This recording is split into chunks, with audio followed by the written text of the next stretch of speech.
क्योंकि दीप फरवरी से लेकर अब तक अगर आप बैंकिंग शेयरों में तो आपके कोई खास पैसे बने नहीं इंडेक्स के लिहाज से। हाँ, इस बीच में कुछ बैंक्स हैं जिन्होंने जरूर पैसे बनाए, लेकिन उसके अलावा बैंकिंग शेयरों ने अंडर परफॉर्म किया। मेरे ख्याल से इनसे खराब सेक्टर एक ही रहा है, वो है ऑटो। इस दौरान जब 16 फरवरी को पिछला रिकॉर्ड बना था, निफ्टी और बैंक निफ्टी दोनों ने एक साथ बनाया था, तब से लेकर ऑटो सेक्टर 5% के नेगेटिव रिटर्न पर है। उसके अलावा अगर आप देखें तो सिर्फ बैंकिंग शेयर ऐसे हैं जो फ्लैट हुए हैं अब जाकर। तो मेरे ख्याल से पैसा banks, auto, rate sensitive stocks के बाहर बनाए, एक्सेप्ट रियल एस्टेट जरूर उसके बाद चलता हुआ दिखा है। तो अब भी ये तो कह सकते हैं कि थोड़ी जो बैंक निफ्टी की हालत खराब थी थोड़ी सुधरती हुई दिखी है, लेकिन बैंक निफ्टी बड़ी आउट परफॉर्मेंस निफ्टी को करेगा इसको लेकर मुझे अब भी कॉन्फिडेंस नहीं है। ठीक है, बैड बैंक बनाए, बैड बैंक बनने से फायदा उनको होता है जो कि सरकारी बैंक है।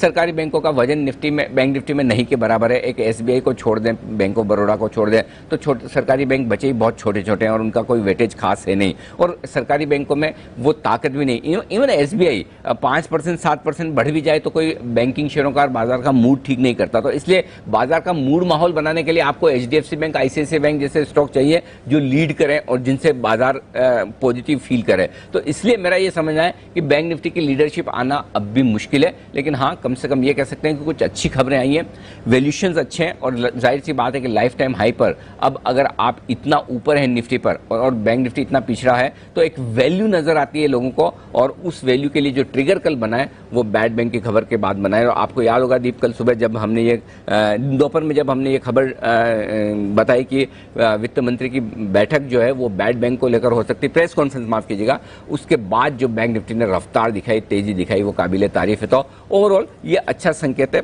कि चलिए बैंकिंग शेयरों के लिए अच्छी खबर आती हुई दिख रही है। और जहां तक बैड बैंक बनाने का सवाल है, बजट में ऑलरेडी वित्त मंत्री ऐलान कर चुकी थी, लंबे समय से इंतजार था कि इसका स्वरूप कैसा होगा, कितना पैसा होगा। 30,000 करोड़ से ज्यादा की बैंक गारंटी वहां डाली जा रही है। सबसे अच्छी बात यह कि तुरंत बैंक्स को पैसा मिल जाएगा। 15% जितने NPA हैं उनके NPA ट्रांसफर हो जाएंगे बैड बैंक में, यानी कि आपकी जितनी सारी खराब एसेट्स है सब एक अलग बैंक में डाल दो ताकि आपकी बैंक की बैलेंस शीट क्लीन हो जाए। अब जब वो आप अपनी एसेट्स शिफ्ट करेंगे तो बैंक्स को मिलेगा क्या?